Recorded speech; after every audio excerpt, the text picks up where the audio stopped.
and welcome to the Mediocre Photography Show. My name's Ben. And my name's Jack.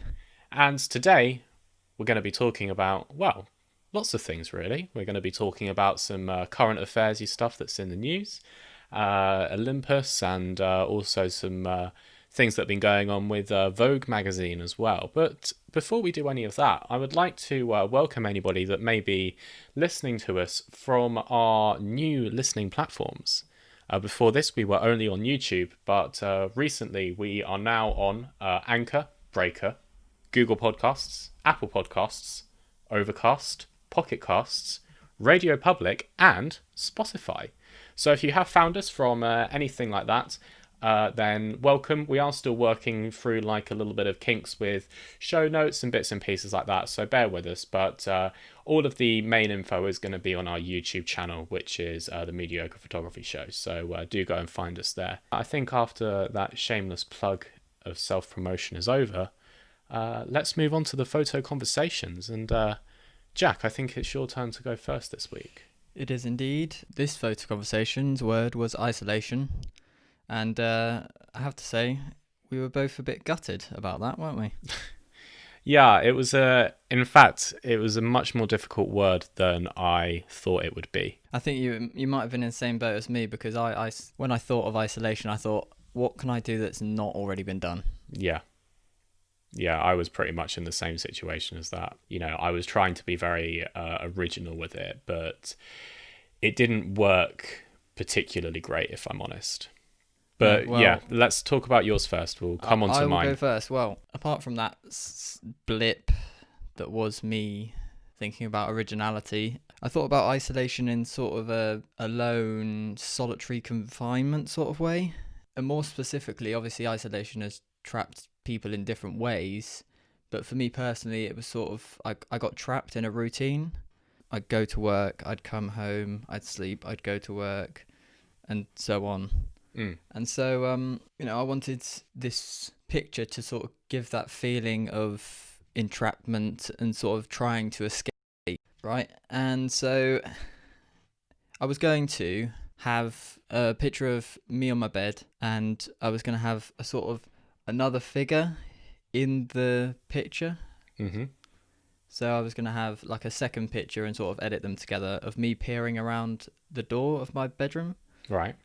And I thought, I sort of visualised it in my head, and it looked more like a meme than anything in my own head. So I thought, like the trust nobody, not even yourself meme, right? Yeah. I didn't even think of that.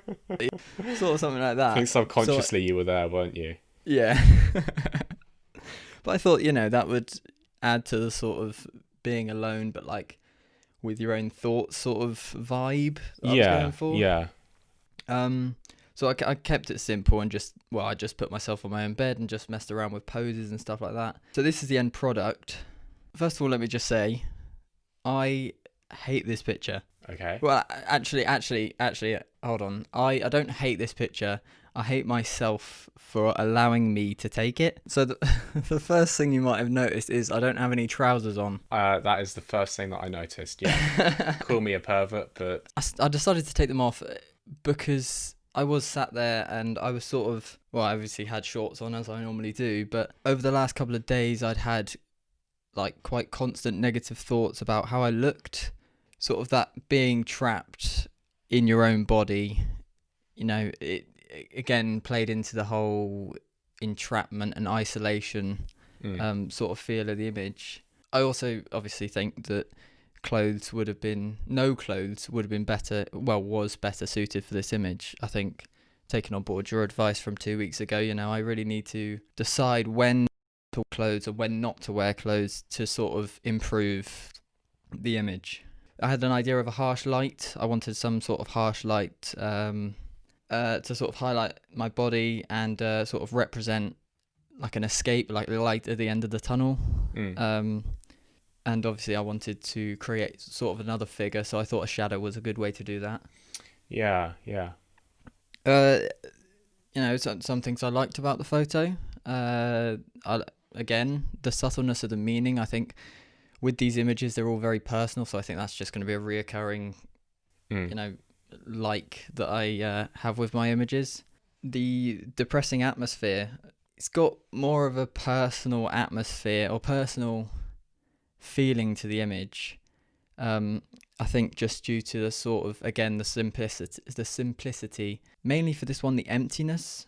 One of my favourite parts of the image actually is the empty shelf.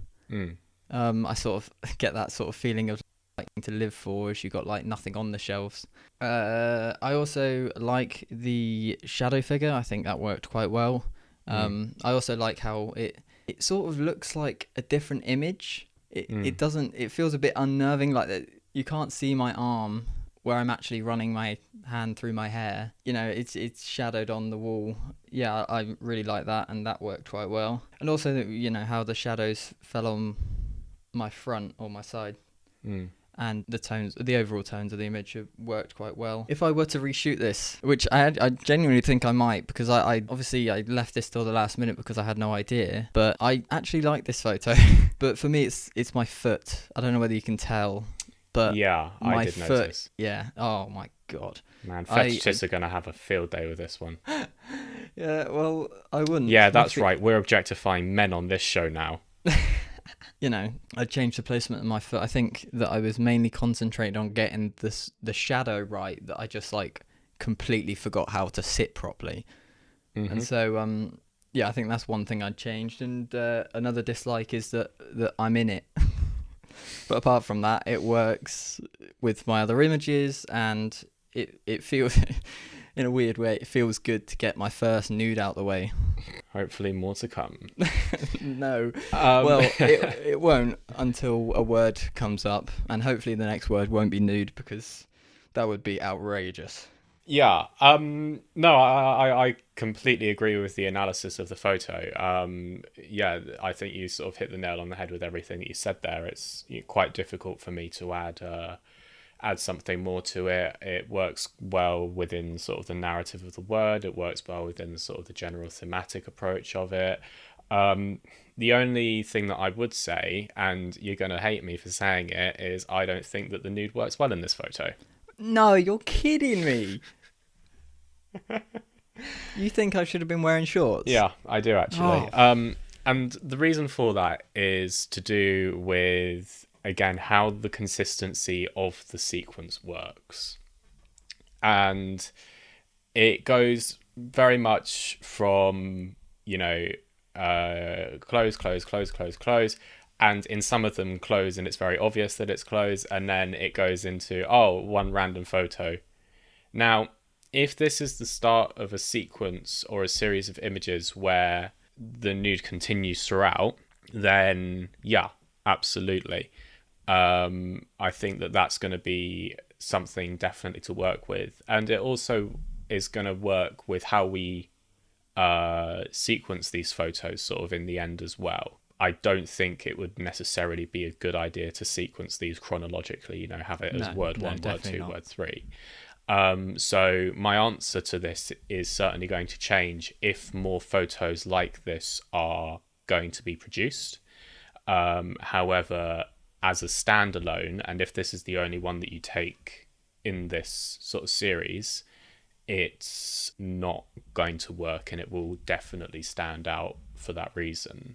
Yeah, I think that it is, well, obviously I wouldn't know, I've taken one of them, but I'm guessing it's sort of a confidence thing, because I was home alone, and that's the only reason I got naked. And even when Jack's in a shower, he showers in swimming trunks. I shower in shorts. Yeah, I mean, that's definitely a barrier that you have to break yourself. I absolutely love the arm and the shadow, and you touched on that already. I think that was a really, really, really good decision to make. It adds that almost kind of schizophrenic feeling that you get with the work. The other reason that I like it, which I'm going to touch on a little bit more when I show you my photo in a second. But yeah, no, I think that this is definitely a really, really strong photo. I can't add a huge amount to it. I think it's going to be interesting to see how it works in the series, and I think it's going to be interesting to see what other work you produce alongside this as well. So yeah, no, good stuff. Well done. Cool. Right. So, anything else to add before we move on to my one? No, Brilliant. So, apart from the fact that my throat is dying. let's talk about my photo. And my photo, I also decided to look at the repetitiveness of isolation. And I also decided to talk about my routine. And I also decided that I was going to photograph in my bedroom. And I also decided that I was going to use multiple figures in order to represent the routine. No fucking way. And I also decided that it was going to be in black and white. So here's my photo. Uh, Oh my god. so I've gone a little bit more surreal than you have in your image. I've gone, as far as tonal is concerned, significantly darker as well. And I literally did this by putting the camera on the tripod, getting a flash unit with a remote trigger, and just trying to light my room in different ways to sort of show how I interact with it in different locations. And there's actually about 10 photos. I think there's 10 or 12 different poses that I used here, but numbers of them got cut for various reasons, just whether they were overlapping too much or it felt a little bit too busy. But there are certainly one, two. This is like Where's Wally? I know where they are, but there's 1, 2, 3, 4, 5, 6, 7 of Yeah, I me. can count 5. Yeah. So it's a very, very similar narrative. It's a very, very similar image as far as thematics are concerned. I personally really don't like it. I don't like the sort of style of it. I think it's too busy. It's too A-level. Honestly, I kind of did this in a rush, and I did spend a fair amount of time taking the photos and editing them and reshooting and trying to work out how I could improve it. And when I was doing that, I was like, Ben, you're coming across this in completely the wrong way. And you may have noticed that I've sent you 2 photos. Oh yeah. And the other I one... thought that was by accident, by the way. No, Sorry. no. The other one is the first photo that I took when lockdown started. And I realised that no one's actually yet seen this photo, as far as the lovely viewer, is concerned. And I thought, well, this is perfectly fitting that this, for me, represents isolation in a huge way.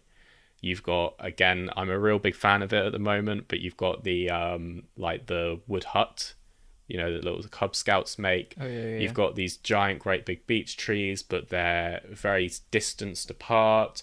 You've got this huge expanse of emptiness in the foreground, and it perfectly sums up what isolation is to me. You feel like you're in this tiny, fragile little hut surrounded by these great, huge, big things that you can't really control and don't have all that much control over, and you're doing your best to, keep swimming and stay alive. And it was only by sheer coincidence that I was like, wait, I'm coming across this the wrong way. What's the first photo I took? And I went back and I was like, this is amazing. This is it. So there you are. I have the failed attempt, which I felt like I should show because, I wanted to just not be seen as a cop out, because I've definitely jumped into my archive. This isn't the first time I've jumped into my archives when I haven't come up with an idea for a photo. Whoops. And show that I did actually try, but it didn't really work for whatever reason. And yeah, I could have just gone out and taken a photo of a path again, but where's the fun in that? It's been done before. Many times.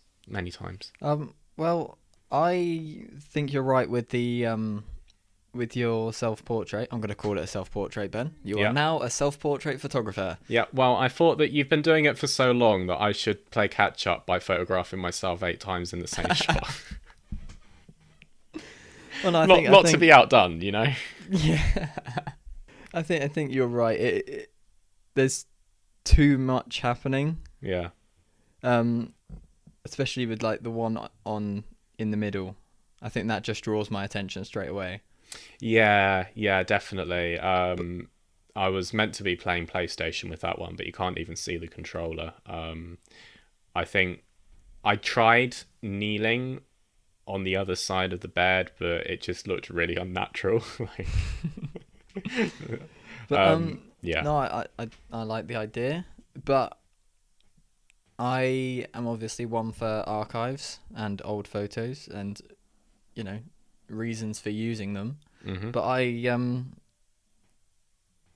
think this is a really, yeah, as you say, like a good representation of isolation. And ironically, it's like you just said about the distance between the trees. You know, you've got that social distancing sort yeah, of irony there yeah, as well. exactly, yeah.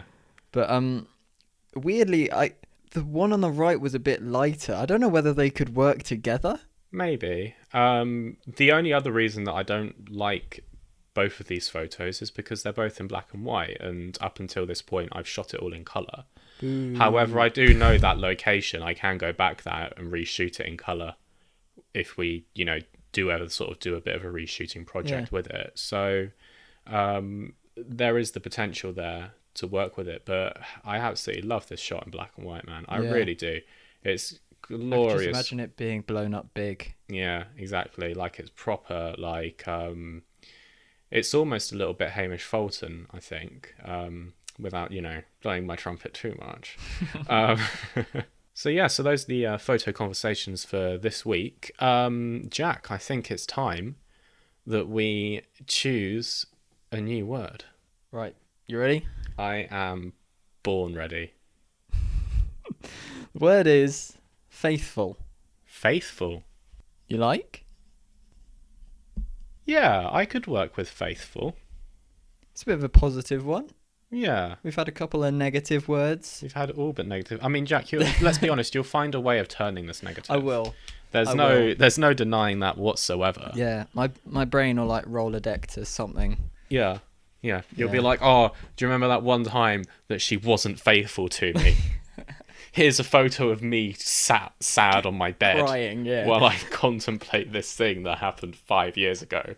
And of course, for some more shameless plugging, if you want to get involved with the photo conversation, then do feel free to hashtag any entries with the hashtag a mediocre conversation, and you do have the chance to be featured on the show. And Jack and I will discuss your work, and it will be all fantastic for everybody. On with the show. On with the show.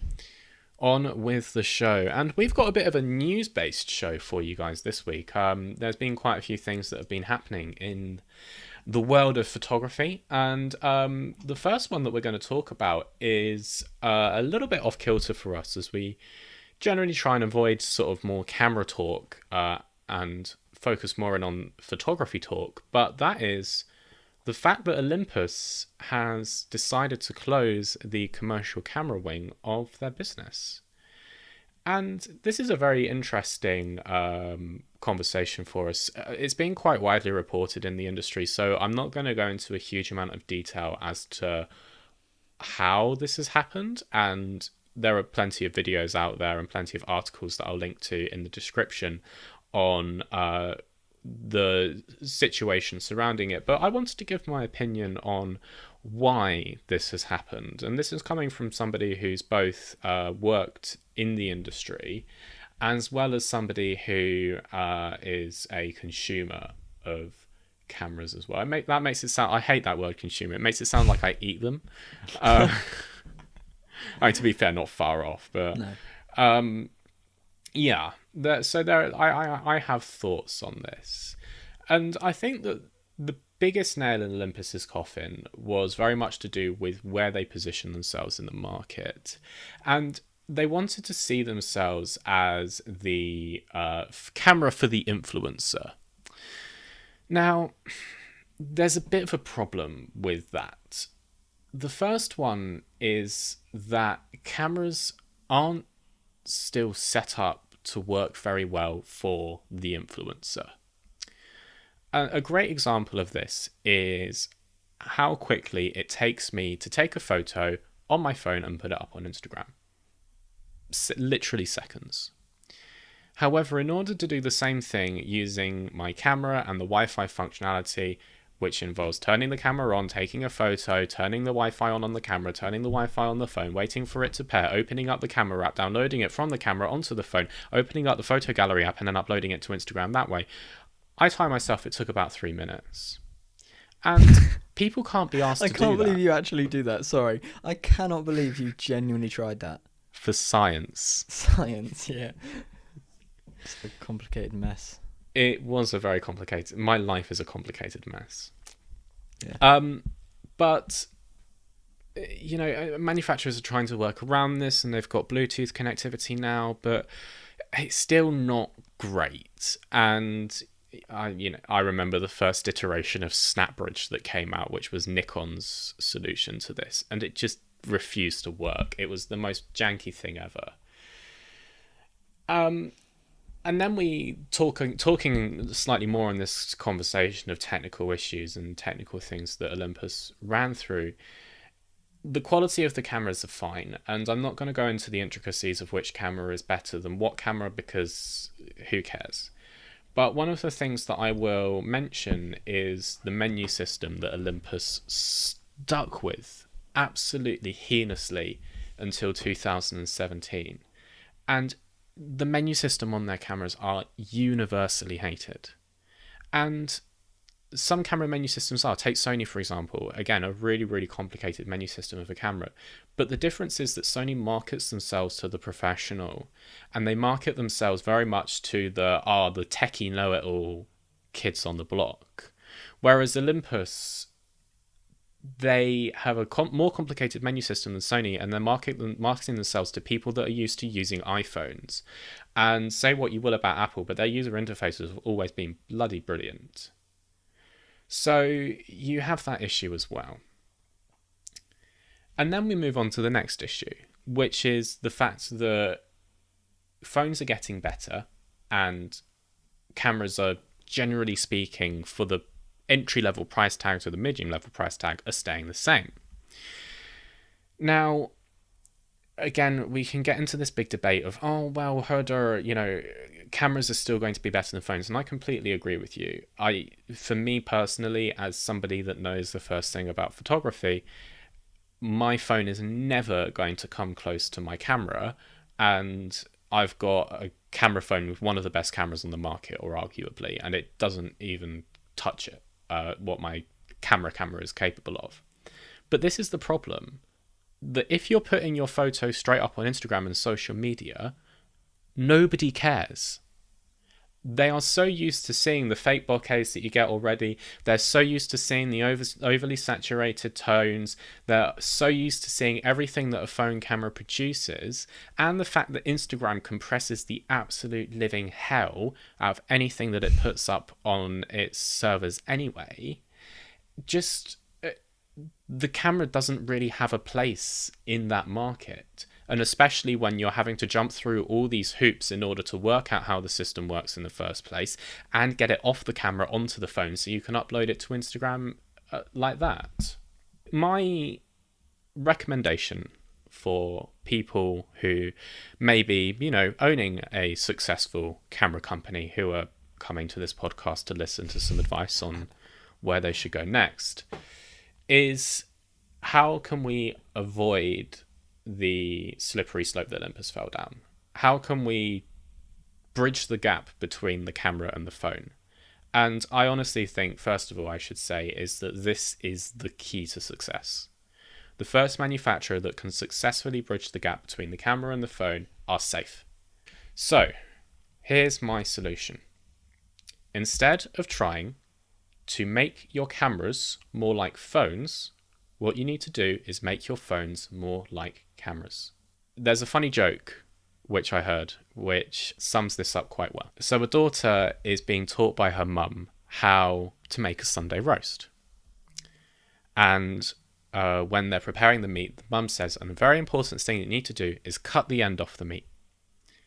And the daughter goes, well, why is that? And the mum says, well, it's just the way that it's always been done. You cut the end off the meat. The daughter was like, well, who told you that? And she went, well, it's the way I was taught. So it was your grandmother that told me that. And so, not satisfied with the answer, the daughter went to the grandmother and asked the grandmother how to make a roast. And the grandmother said, and when you prepare the meat, you cut the end off. And the daughter queried it, and she said, well, why do you cut the end off the meat? And the grandmother said, well, if you don't cut the end off the meat, then it makes the meat very dry and very, rubbery, and it tastes awful. And the daughter said, well, who told you that? And the grandmother said, well, it was my mother. It was your great-grandmother. And so, still not satisfied with this answer, the daughter goes to the great-grandmother and asks her how to prepare a roast. And the great-grandmother says, and you must remember the important thing of chopping the end off the meat. And the daughter says, well, why do you do that? I don't understand. No one's been able to answer this question. And the great-grandmother said, well, darling, it's very simple. My roasting pan just wasn't big enough. I know, terrible joke. And but, what's that got to do with photography? Well, let me tell you. Ah. Camera manufacturers have been stuck in yesteryear for a very, very, very long time. They have the box model of what a camera should be, and especially an interchangeable lens system. And if you look at how a camera has aged over the years, it's not a million miles away if you take a Pentax K1000 from the 1970s and a 5D Mark IV from yesterday, compare them, and they still look very much like the same camera. And this is because that ritual has been passed down from generation to generation to generation, like the mother teaching the daughter to cut the end off the meat. But the problem is that roasting pans have gotten bigger and technology has gotten better, and we can't force ourselves to be thinking inside the box like that anymore. And there are simple solutions to this. For example, stop putting fucking 3-inch LED screens on the back of your goddamn cameras.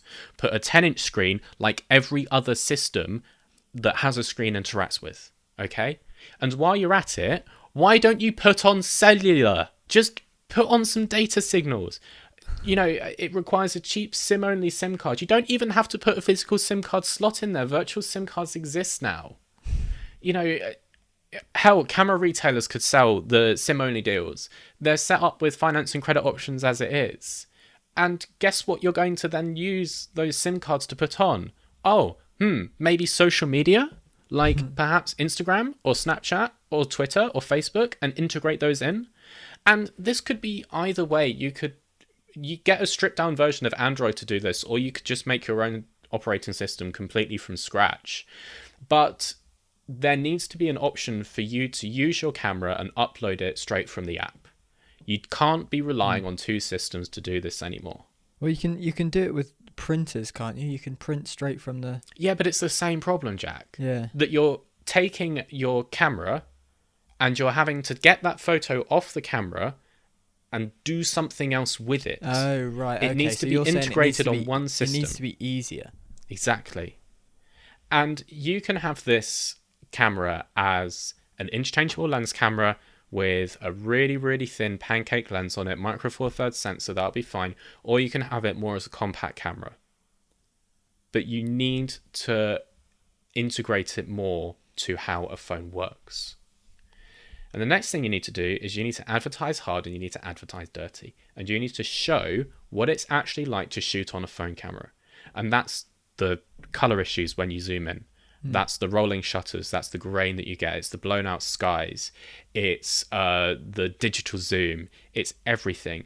And you need to make goddamn sure that when you produce the color science in your new camera phone hybrid, it saturates and it pops and it looks like what Apple's doing. And this is going to be the hard bit, is convincing people that there's still a space in the market for this. Because we've been conditioned over the last 10 years that the camera phone is good enough. But in reality, you can print out two photos, even now, one that's taken on a phone, one that's taken on a camera, and 90% of the population will be able to go, oh, I can tell a difference. They need to have it shown in front of them, first of all. And this is the thing that really, really annoys me the most, is that this is not a new idea. Samsung was doing this in 2015. They had phones and cameras which were very much combined, and they had it they had cellular chips. It had the ability to upload straight away. And there are also camera companies in China that are doing this as well. But the issue is that they still performed too much like cameras. They still had too much camera DNA in them and not enough phone DNA in them. That is what the users want. And if there's any CEOs out there who are listening, that's the only way that I think you're going to be able to stay afloat. Sign them up. And I'll tell you what, I won't even charge a consultancy fee. You're gonna have to send in your CV around. Yeah, exactly. But so because then also a lot of phones, they're fairly simple to use as well. Yeah, exactly. So you're gonna get new people coming into the sort of the photographic industry, 100%. Aren't you? Yeah. And this is the thing, that manufacturers have been doing this, and they've been putting intelligent automatic on all of their systems, and that's absolutely fine. But, and I'm not saying, get rid of those manual controls altogether. Have it still that it can behave like a camera, but you need to completely just redesign how the user interface works with it. Don't be scared of big screens. People have had big screens for a very, very long time. And I just don't understand why manufacturers are stuck in this rut of putting 3.2-inch LED screens on all of their cameras. And this is the other thing as well. It would be, on that point, it would be nice to see more of the photo, to be honest. Yeah, exactly. And as far as screen quality is concerned, this is another major thing. Everybody knows that when you look at a photo on your tiny little 3-inch panel, it looks absolutely nothing like when you look at it on a computer monitor. And yet camera manufacturers are still absolutely adamant on putting the lowest resolution screens that they possibly can, not just as far as size is concerned, but also pixel density as well, which means that it looks blotchy and grainy and horrible, even if it actually looks fine on a decent panel, and B, it means that you can't see it in anything brighter than an overcast day because the screens just aren't powerful enough to see anything. So and again, it's this absolute affliction and hatred of OLED screens. OLED technology is so much cheaper than it once was. And I'm not saying, we should all be having 47-inch OLED panels in our back pockets. That's not what I'm saying. But a 6-inch OLED screen, or even what Canon, even what Apple's doing with liquid LCD technology, you need to invest more in the screen quality, because people don't really care what it looks like on a monitor, because that's not how they're viewing the majority of their photos. Because they're putting it straight up, aren't they? Exactly. They want to put it straight up onto... Anyway, enough of that. Shall we move on to the next one? Yeah, next on the list is the Vogue and Annie Leibowitz drama. Yes. Ooh, we love drama. Yay. Indeed. Right, so for people who don't know, Annie Leibowitz, the world famous? Yeah. Very famous photographer, is super, I didn't know this actually until I researched it. Did you know that she was the person that took that really famous photo of John Lennon and Yoko Ono 2 hours before he was shot? Yeah, I literally found that out when I was doing research for this. Yeah, mad. Cool. So, anyway, continue. Super famous. That's super a good place famous to start. She takes great photos, very memorable photos, and she's taken another one, but just not for the right reasons. She's in a bit of hot water with Vogue, a magazine she works for, and her cover of Simone, I'm going to butcher this, Biles or Biles? Yeah, I think it's Biles. Biles, who is the third most decorated gymnast in the world and the most decorated American gymnast ever. And so, Ben, I know what you're thinking. You're thinking, wow, these covers have got to be absolutely brilliant. They've got, such a inspirational woman at the age of 23. They've got to be brilliant, haven't they? I don't know. Have they? They have not. Have you got the photos there? I have seen them quite a lot, so I know from my mind's eye.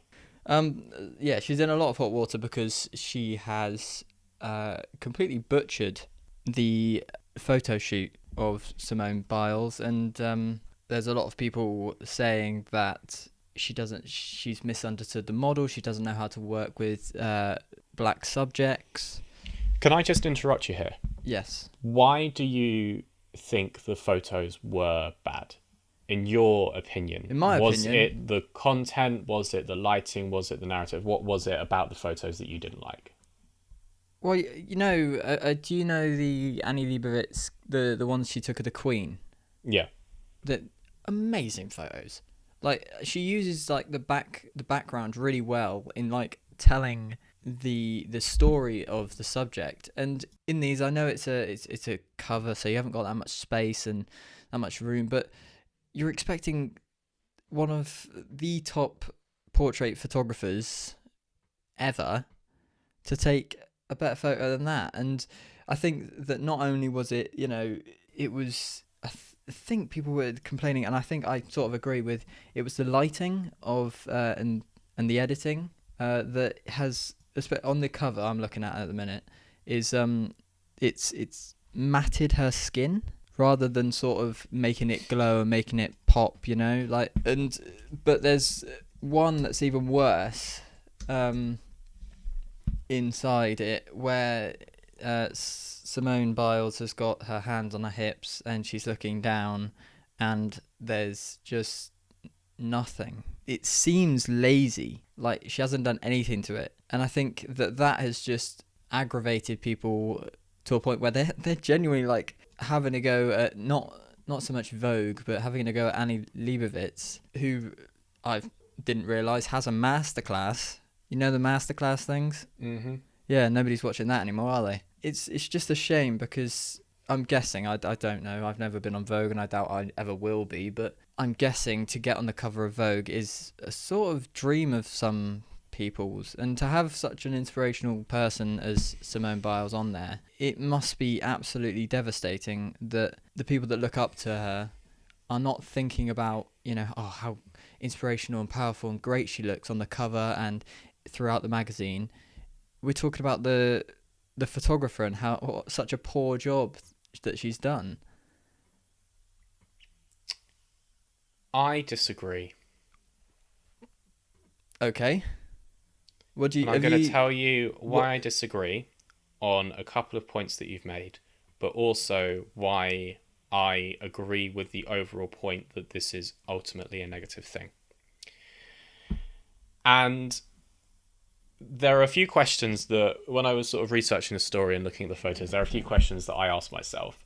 The first one was, what was this intentional? The second one was, should it have been a black photographer that took it? And I know that we're going to talk about Vanity Fair a little bit later on as well, if we have the time. And the third question was overarching, what's this doing for the stigma? What's this doing for the narrative of the industry with regards to both black models and black photographers? So, first of all, I went into the dells of history, and I wanted to look at representation of both black photographers and black models in the industry. And I found, surprise, surprise, that they are grossly underrepresented. I didn't do a huge amount of research into this, but I took quite current context. The first thing that I looked at was the most recent BJP, which at time of recording was the May 2020 edition, which only featured 2 black photographers among 20 or so white photographers. And then the next thing that I looked at was actually Magnum and the photographers in there. And I may be wrong on this because I will admit that I didn't click on every individual profile and go through. But I believe that there are actually only 3 black photographers that have been sort of elevated to Magnum status, all of whom were male. So no female black Magnum photographers.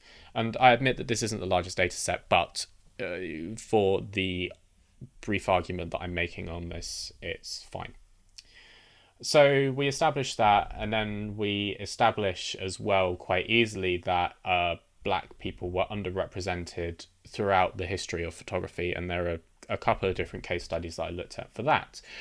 First of all, looking at photography in the 19th century, black people were very much seen as second-class citizens, and therefore they struggled to afford photos.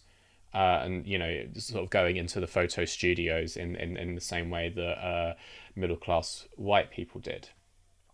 The other thing was the narrative of, and I use this in very extreme inverted commas, the other, was not a popular exploration of narrative at that time. It was only kind of in the 20th century, the 40s, 50s, and 60s, that we started looking at the other as a representation in photography. And even then, there were issues with that. But again, that's a different topic for a different time. I looked at a scholar called Catherine Reagan, who spent quite a lot of time studying representation of African Americans in photography, and the sort of the images that came across were interesting, not really because of what they did show, but what they didn't show. And she was quite critical of the photos that were taken in this archive, effectively. And so 19th century, not great. 20th century gets worse. Ever come across Shirley's cards? Yes. Yeah. So for those of you that may not be aware, Shirley's cards were used in colour darkrooms to ensure that skin tones were correct. So it was literally a picture of a model called Shirley, and you would make sure that you weren't too green or too yellow or too magenta or whatever. However, it wasn't until the 1990s that they produced a black Shirley. Up until then, it was white Shirleys. And even today, when you actually look at the colour science, and there are a couple of reasons for that, it struggles to work with darker skin tones. And there's a reason for this, which is effectively what's called the Caucasian factor, which is that because it's majoritively white people that code these algorithms, they don't sort of take into account those data sets. And when they're sort of teaching computers how to recognize skin tones, they struggle with that as well. And so this leads to a further misrepresentation of black people in photography. So we've established that. So getting back to the topic at hand after a tangent on this, did Leibowitz do a good job on this cover? No, I definitely don't think she did. However, I want to take the argument at a slightly different angle, which is, was the photos intentional? Is it true that Annie Leibowitz, as the great photographer that she is, doesn't understand how to light somebody with darker skin tones? I just can't buy that. Well, I think this is what I was going to come to. She did Kanye West for Vogue, I think. Yep, she's photographed Beyonce. This isn't the first time she's... Did she photograph Beyonce? Yeah, she's done Beyonce. I thought that was Tyler Mitchell last year. No, that's it wasn't a Vogue cover, but she's definitely photographed Beyonce. So why has she done that then? Because, I don't know, the photo I'm looking at, I know it's like that she's very conceptual with like her imagery and stuff like that, but this, it doesn't seem like she's done anything. So the reason that I think that this has happened is potentially for a few reasons. Leibowitz's tone has always been very muted and very soft, and I think that perhaps that doesn't come across that lighting in the most flattering way in some situations. Secondly, she wanted to, I think that she did want to show Biles as a strong athlete. And this is one of the criticisms that I heard quite a lot, which was this would be a great cover for Sports Illustrated, but not for Vogue.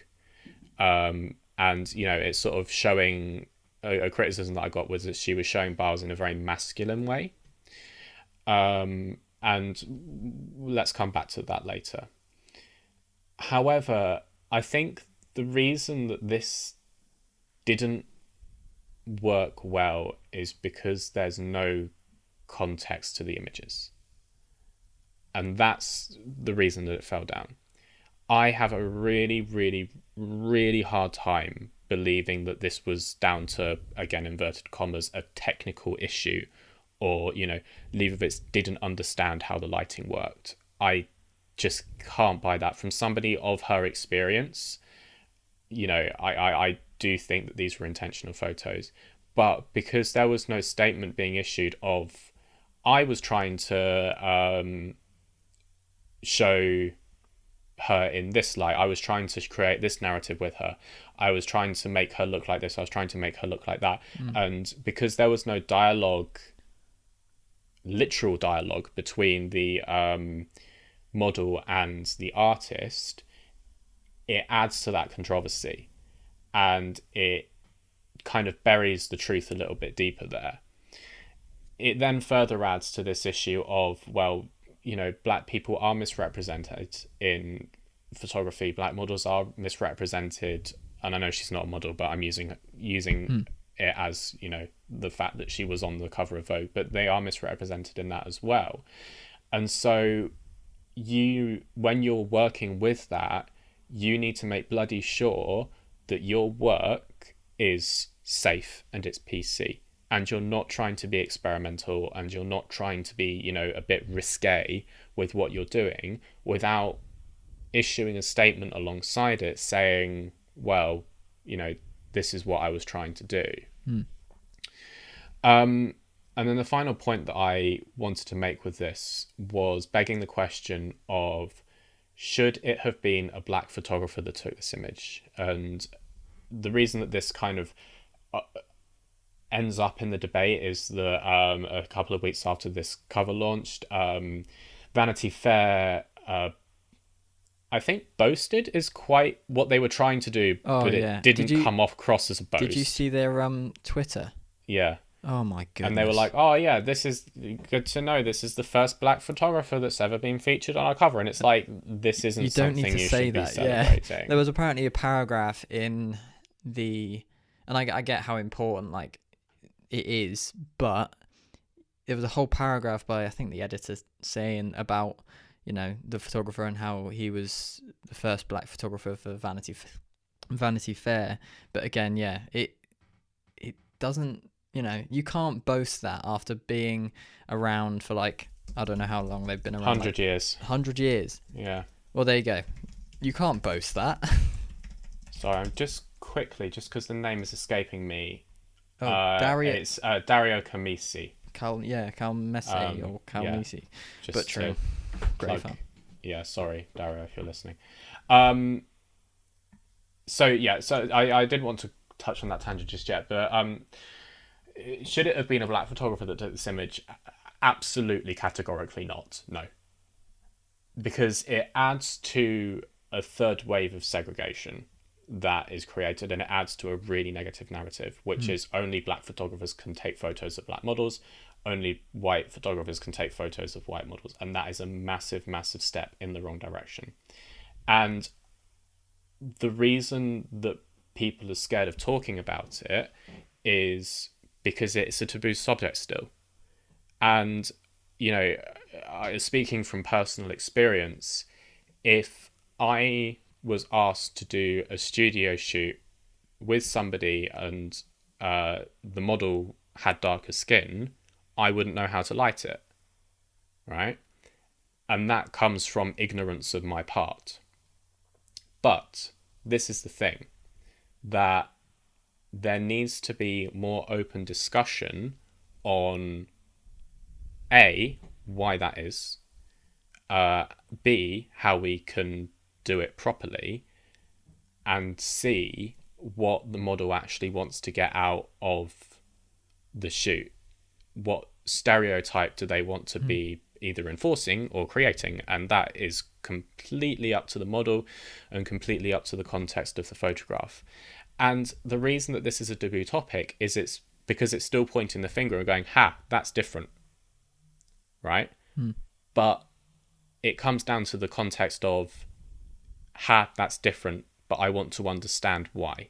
And I want to understand how I can work with it in order to improve the experience for both of us, as opposed to, ha, that's different, I can't work with it at all. Yeah, there needs to be some sort of communication between the photographer and the model. Yeah, absolutely. Especially if, well, in this case, Simone Biles has come from a sporting background. You know, I don't know whether she's interested in photography, but, you know, there needs to be some sort of communication between them. But I'd just like to, it's funny you should mention the sort of context of Annie Leibowitz's images, because I recently found out when that the Vanity Fair photo of Viola Davis and taken by Dario Calmese. Yeah, I Yeah. think so. Well, we'll go with that for now. But it's genius. It's so genius, Ben. I don't know whether if you got the Viola Davis I photo up. Yeah. I'd get it up. I just want to get like your reaction to this because before I say anything, you got it up. Yeah. I got it up. Now get the picture of it. I think I type in 1863 photo of Gordon Slave. Ah. Now, context. I am like I'm speechless. I love stuff like this, and it's completely gone under the radar for me because I don't know the other image of Well, I'll explain what it is. The image of Viola Davis is a recreation of an 1863 photo of Gordon, who is otherwise known as Whipped Peter. He was an African American who escaped from a Louisiana plantation in March 1863. He became the subject of photographs that documented the scarring on his back from whippings he'd received in slavery. I'm going to butcher this word, but abolitionists, people that wanted to abolish, abolitionists. Yeah, people that wanted to abolish slavery, then distributed these pictures of him throughout the United States and internationally to show the abuses of slavery. That is context, and it's absolute genius. I love it. I just want to see what you make of this. Yes, this is what people needed. Now, so for those that are listening and not talking, this is a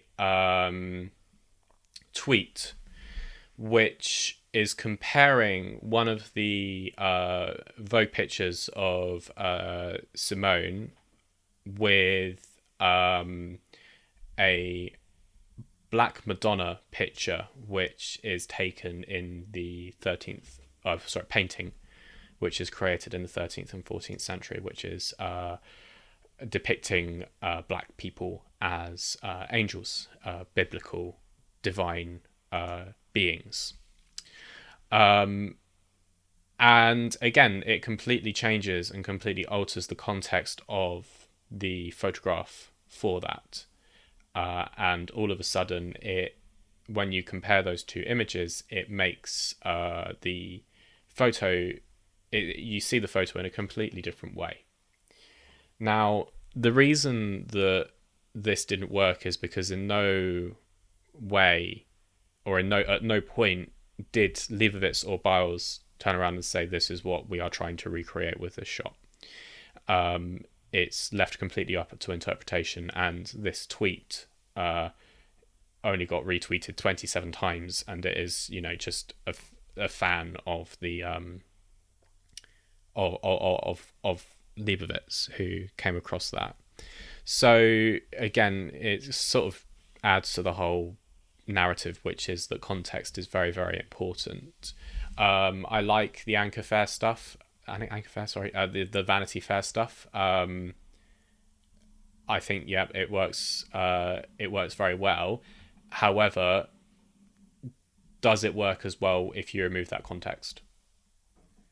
And this is the big thing, is that at the end of the day, if you're working in editorial, if you're working in landscape photography, if you're doing portraiture, if you're a wedding photographer, everything that you create needs to have some kind of verbal narrative alongside it. And actually, coming on to that, this is the final sort of point that I did skim over, which I do want to make, which is, at the end of the day, Leibowitz, even though she was the photographer, she was working to a brief. Yeah.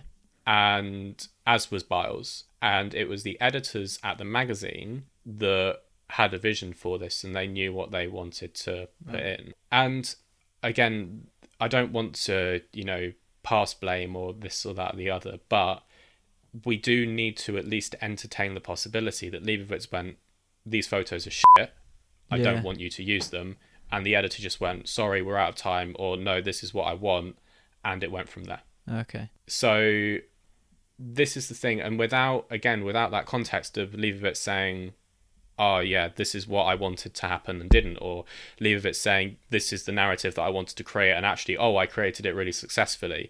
She might be playing 4D chess while we're playing tic-tac-toe. You just don't know. But that is why that context is so important. Yeah. So my conclusion for this is, ultimately, I can sympathise for Leibowitz and I can sympathise for Biles as well. I think that they were both definitely given a bad rap with that. And I have actually seen quite a few people attacking Simone for this. Yeah. And saying, oh, this isn't how black people should be represented. This isn't, we should be seen as feminine. You're buying into the stereotype. And you're thinking, well, it's like, well, A, she's an athlete and she's spent 10 years to turn her body into this machine of peak performance. If I did that, then I'd want to show it off. And secondly, she was a model. She probably didn't have all that much say in how she was represented because she's the model in this. Which is why you need that communication between the photographer and the model. Yeah. Right. And yeah, so and I can sympathise for Leibowitz that perhaps this didn't go exactly how it was according to plan, but I think it's very unfair to attack somebody of her stature of saying, oh, you don't understand how to like black people, because that is simply, if she turned around and she tweeted or issued a statement saying, yeah, you're right, I had no idea, I would be absolutely flabbergasted and I would lose a huge amount of respect, not just for her, but for the industry in general. But it shows how important narrative is, and it shows how important it is to break those boundaries down. And at the moment, I think it is just a case of the fact that the world isn't quite ready for those boundaries to be broken down without an explanation. And it doesn't have to be a long explanation, but it could just be a couple of sentences. Just like that tweet. I don't think this should be seen as an awful thing. I think that, a mistake was made. We should learn from that. And we just need to work out how to do it better next time. I think that, well, especially Vogue will sort of hopefully learn from it. I think that people that don't have an understanding have quickly, turned to judge. And like you did. Yeah. Well, this is the thing. I didn't see that tweet. If I'd had that tweet, I would have been like, oh, well, actually, that's a really good representation. But I didn't have that tweet. But why has that tweet changed anything for you? This isn't Leibowitz's Twitter account. This isn't Simone Biles' Twitter account. This is somebody who has seen that image and drawn a comparison. This is fan fiction. Yeah, because I've seen it as sort of technically a not very well lit image or a not very well edited or whatever image, and I've sort of wrongly judged it for that. But if I'd had that context, but you're not understanding my point. That is pure. Yeah, that might not be the context. We don't know. So I don't understand why that changes it in any way. So if Leibowitz turned around and said it was nothing to do with the Black Madonna, how would you feel about that now? Okay, then I think it was a technically poor photo. Right. I'm not quite following your logic here, but at the minute, I tell you what, I would like to believe that was what she was going for. And that's why I'm sort of on that. Because that's what I'd like to... I mentioned earlier that Leibowitz is very conceptual in her work. And I had no idea who this Black Madonna was or the painting was. And so that has... I wouldn't expect Annie Leibowitz to produce this work without having a conceptual thing around it. But you don't. But because I've now pointed you to one of many hundreds of potential opportunities for that concept, you're happy and satisfied with that. And before that, you were just like, oh, it's a bad photo. There must have been no concept behind it whatsoever. No, I didn't say that. I said Annie Leibovitz tends to use concept in her work, and I just thought that if there wasn't any concept, it was a lazy. It looked like a bit of a lazy image. But now that context or not context or whatever, now you've shown that to me, I'm sort of believing that Annie Leibovitz has done what she always does and produces a contextual photograph. Right. Okay. Do you get me? I'm making No, sense. In my head. I don't. I completely do not understand your logic whatsoever. But maybe that's just me being dumb. But yeah, well, let's put a pin in that and move on. Is there anything else that you want to add about this story? Any other closing thoughts? No. Brilliant. Well, on that note, I think we'll call it a day there. Do feel free to get involved with the photo conversation. The word this week is faithful, and the deadline for that is going to be in a fortnight. How did you react to the fact that Olympus has fallen? How did you react to Annie Leibovitz?